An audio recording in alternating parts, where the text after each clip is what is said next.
I just noticed a metallic thread on the detective's shoulder and ended up cracking his $100 million case. You know what this is? No idea. It's a security fiber for the new Canadian $100 bill. My name is Neil, and I am what you might call an international art thief. Just 24 hours earlier, I was still serving my time, with only 2 weeks left on my sentence. But I chose to walk out early. I shaved off the beard I'd been growing for a year, slipped into a guard uniform I'd acquired through certain channels, and strolled confidently through the work area. The clean-shaven look was my disguise. Everyone assumed I was new staff. I moved through the crowd, lifted a guard's access card with practiced ease, wiped it at the door, and swaggered out of the prison. The reason I took such a big risk was simply to save my relationship with my girlfriend.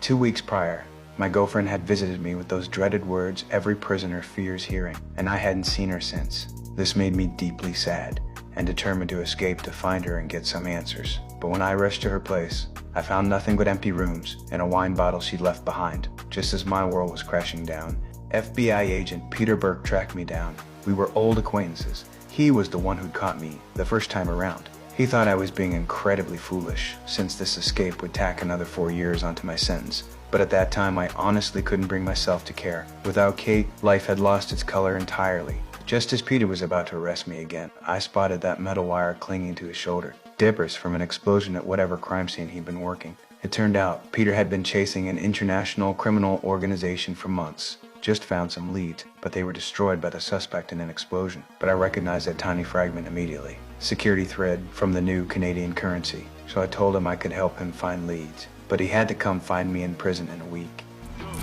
1 week. My identification was quickly verified by his team. Peter returned to the prison, curiosity eating at him, hoping I could provide more intelligence about his suspect. That's when I laid down my terms. I wanted an FBI special consultant badge and immediate release from that concrete box. Peter agreed faster than I'd expected. Soon enough, I was walking free again, though the electronic ankle monitor reminded me that freedom was relative. Peter knew exactly how slippery I could be. He wasn't taking any chances. Moreover, to officially become a consultant, I still had to help him catch that suspect first. The next day, we found ourselves at airport customs, examining a shipment of children's fairy tales the suspect had smuggled into the country. Peter was baffled. Why go to such elaborate lengths for storybooks? But I've always had an eye for details that others miss, and this was no exception.